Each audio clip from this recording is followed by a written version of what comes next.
The war between humans and the Tralkeen Empire had lasted for years. Whole planets had burned, cities had vanished, but at last it was over. Humanity had won. Captain Elias Ward, commander of the Terran ship Resolute, was the reason why. He was the man who stood when others fell, the one who had made the impossible strike that ended the enemy's strongest fleet. When the treaty was signed on the alien world of Lysara, Elias was invited to attend the ceremony as the hero of humankind. The Tralkeen Queen herself called him the human who changed the stars. The ceremony was grand. The Lysaran sky shimmered with silver auroras, and tall crystal towers glowed softly in the alien light. Representatives from both races filled the grand hall. Their faces, once filled with hatred, now held cautious peace. Elias walked in wearing his dark Terran uniform, his medals catching the light. The alien guards lowered their spears as he passed, not in fear but in respect. When he reached the central platform, the Queen of Lysara rose from her throne. She was tall and graceful, her voice echoing through the air like distant music. "Captain Elias Ward of Earth," she said, "you have ended a war that our children feared would last 1,000 years. You have saved not only your people but ours. You are to be rewarded in the manner of our highest honor." The hall fell silent. From behind the Queen, 2 alien women were brought forward. They were both beautiful in a way that was beyond human standards, graceful, radiant, and strange. One had silver skin that reflected the light like water. Her eyes shone like tiny stars, calm and intelligent. The other had emerald markings across her face and neck, like vines or ancient runes. Her eyes were deep green, full of quiet sadness. The Queen continued, "According to the ancient law of the Tralkeen, a warrior who brings victory and peace may choose one of 2 heirs to stand beside him. It is a gesture of trust and a bond between our bloodlines. You may choose one to be your companion, ambassador, and bridge between our worlds." A hush spread through the hall. Everyone waited for the human's answer. Elias looked at the 2 alien women standing before him. Both bowed slightly, their hands crossed over their hearts. He could feel the eyes of the crowd pressing on him. Every alien noble, every human envoy, even his own soldiers in the corner, all waiting for his decision. The silver-skinned girl looked at him directly, her face calm and regal. She seemed proud, confident, like someone born to rule. The emerald-marked girl, by contrast, looked down, almost afraid to meet his eyes. Elias studied them both in silence. He could feel something off. Not in them, but in the whole scene. The air felt too heavy, the moment too planned. Finally, he spoke. His voice was steady but quiet. "I don't understand. You're offering them as if they're rewards?" The Queen nodded slightly. "It is an old tradition, an offering of unity, not ownership. They volunteer with honor." Elias's eyes softened, but his jaw tightened. "Even so," he said slowly, "they're not things to be given away. They are people." The hall went utterly silent. The aliens whispered among themselves. The human envoys shifted nervously. The Queen tilted her head, studying him with curious eyes. "No warrior in our history has refused this offer," she said softly. "Then maybe it's time someone did," Elias replied. For a moment, no one moved. Then the Queen smiled faintly, her expression unreadable. "You are truly human," she said. "Your kind never stops surprising us." The ceremony continued, but the air in the hall had changed. The humans whispered that he had insulted the Queen. The aliens whispered that he had passed a test of humility. No one knew which was true. Later that night, after the banquet and speeches, Elias walked alone through the glowing gardens of Lysara. Strange flowers swayed in the silver wind, and glowing rivers ran quietly between crystal stones. He was tired, not from the day's events, but from the weight of years of war. The sound of peace felt unreal. He looked up at the alien moon and thought of Earth, his home far across the stars. The cheers, the medals, the honors, none of it mattered. All he had ever wanted was for the killing to stop. Then, behind him, he heard soft footsteps. He turned. It was the emerald-marked girl. She stood a few meters away, her hands folded nervously.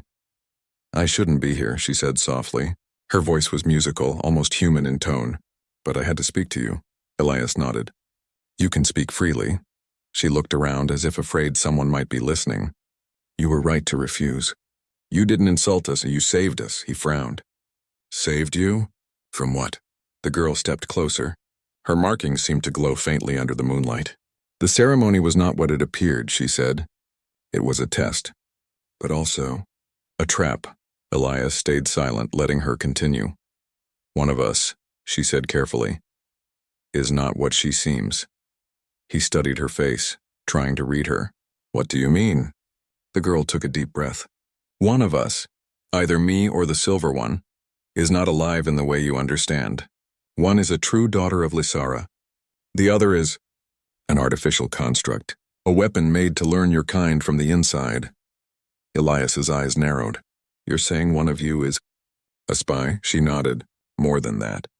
The council made her using forbidden biotech. They planned to send her with you to Earth, to observe your leaders, your fleet, your people. The Queen allowed the test only to see what kind of man you were. If you chose wrongly, the peace treaty might not last. Elias felt a chill run through him. And which one are you? He asked. The girl looked down. That's the question I can't answer for you, she whispered. Because I don't know which of us is real either. They made us both believe we are alive, both with memories, both with hearts. We were created together, raised together, told we were sisters. Her voice trembled slightly. I just wanted to warn you. Don't trust the council completely. There's more behind their peace than they admit. Elias took a slow breath. Why tell me this?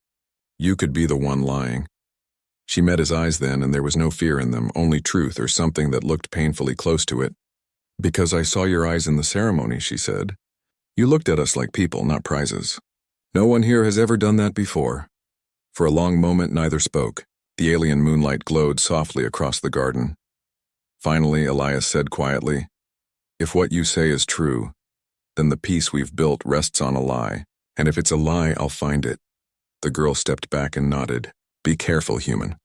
The Queen watches everything, even your dreams. Before he could speak again, she turned and vanished into the misty light, leaving him alone among the glowing flowers. Elias looked up at the alien sky, his mind heavy. 2 alien girls, one real, one false. A ceremony that was supposed to unite them, or destroy them. He didn't know which was truth and which was deception, but deep inside he felt that his refusal had opened a door no one wanted open, and somewhere, hidden in the palace shadows, the silver-skinned girl watched him leave, her starry eyes cold, unblinking and full of something that almost looked like awareness. Captain Elias Ward could not sleep. The emerald-marked girl's warning echoed in his mind like an unfinished song. One of us is not real. One is a weapon. He had seen strange things during the war, machines that could think, ships that could heal themselves. But the thought of a living being made to spy, to deceive from the inside, was something else entirely. As he stood on the balcony of his guest quarters, the twin moons of Lysara shining over him, Elias felt the weight of what might come next. If he accused the Tralkeen Council without proof, it could destroy the fragile peace they had just won. But if he stayed silent, humanity might walk into another trap, one built from smiles instead of guns. A soft tone broke his thoughts. It was his communicator, glowing faint blue. The signal was weak but familiar. It was from his ship, the Resolute, orbiting high above the alien world. He answered quietly. Ward here. Captain, said his ship's AI. Hera, her voice calm and steady. You are being monitored. Multiple surveillance nodes have been placed near your quarters. They are transmitting encrypted data to the palace core.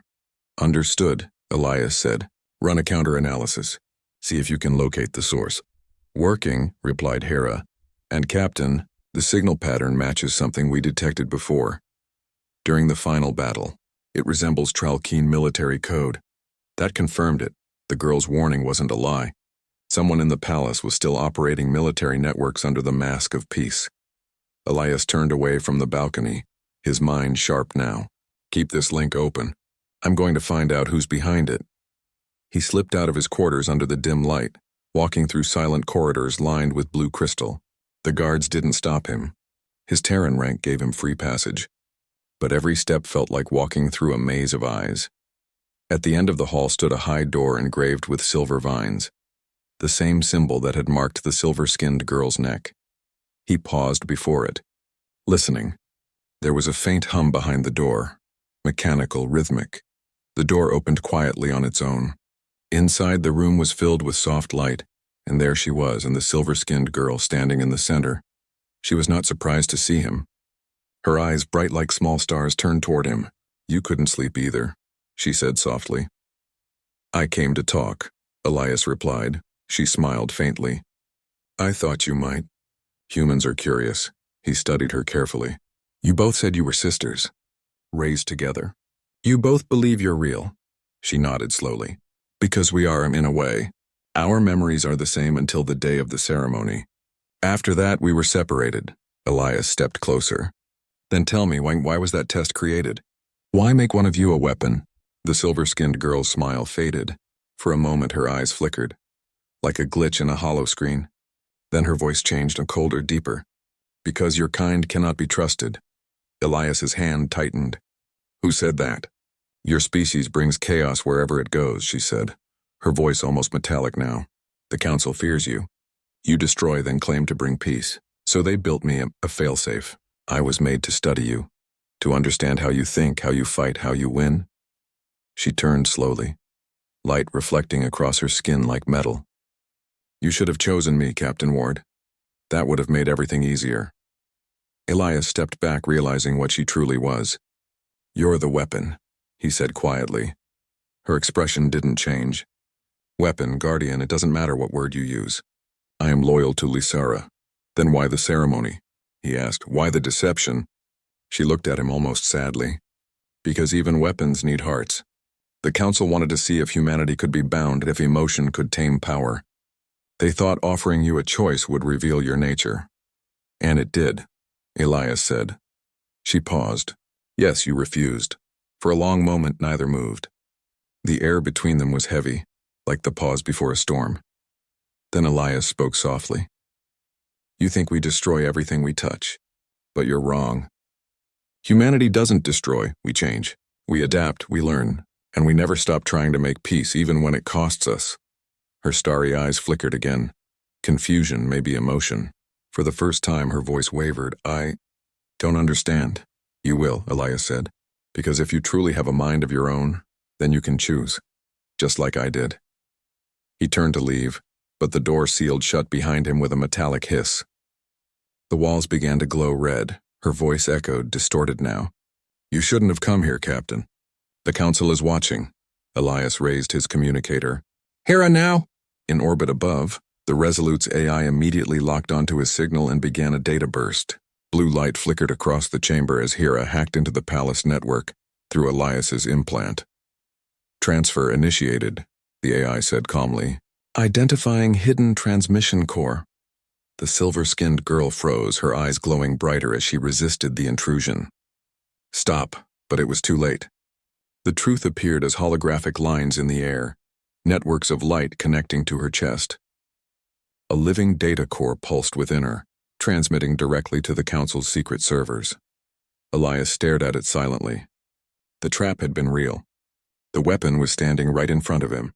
The door burst open suddenly. Guards rushed in, followed by the Queen herself. She raised her hand, ordering them to stop. "Enough," the Queen said sharply. Her eyes turned to Elias. "You should not have interfered." "You made a spy," Elias said, his voice steady. "You built her to watch us," the Queen's face remained calm. "And you found her, as expected. This was the test." "What kind of test uses a living being as bait?" he asked quietly. The Queen looked at the silver girl, who stood motionless now, her eyes dim. "A test of will. We wanted to know what kind of species we were truly allying with, one that takes what it is given, or one that questions everything."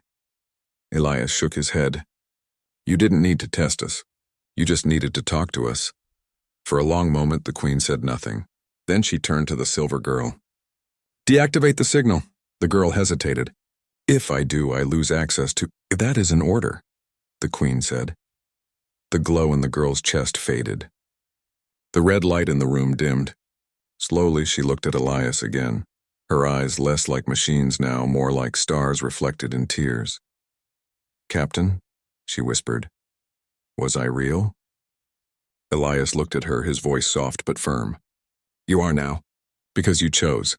The Queen watched him carefully. "You understand us better than we expected, human. Perhaps peace with your kind is not as dangerous as we feared. Elias turned toward her. Peace built on honesty lasts longer than peace built on fear. The queen nodded slowly. Then take this lesson back to your world, Num, and remember ours. When the meeting ended, the palace lights faded to dawn. The sky of Lysara shimmered in gold and blue. The emerald-marked girl found him once more before he left for his ship. She looked relieved, though her eyes carried sadness. She's free now, the girl said softly. She will live as one of us, no longer controlled. Elias smiled faintly. Then the test is over, the girl nodded. You changed more than you know, Captain. The Council sees humanity differently now. They see what you truly are. He tilted his head. And what's that? She smiled gently. Dangerous. But kind, Elias laughed quietly. I'll take that. As he boarded his shuttle, the alien city reflected off the ship's hull like a dream fading into morning light. He looked out at the two alien women standing on the platform, one silver, one emerald, side by side now, no longer divided by fear or lies. As the Resolute rose toward the stars, Elias whispered to himself, we don't win by power, we win by choice.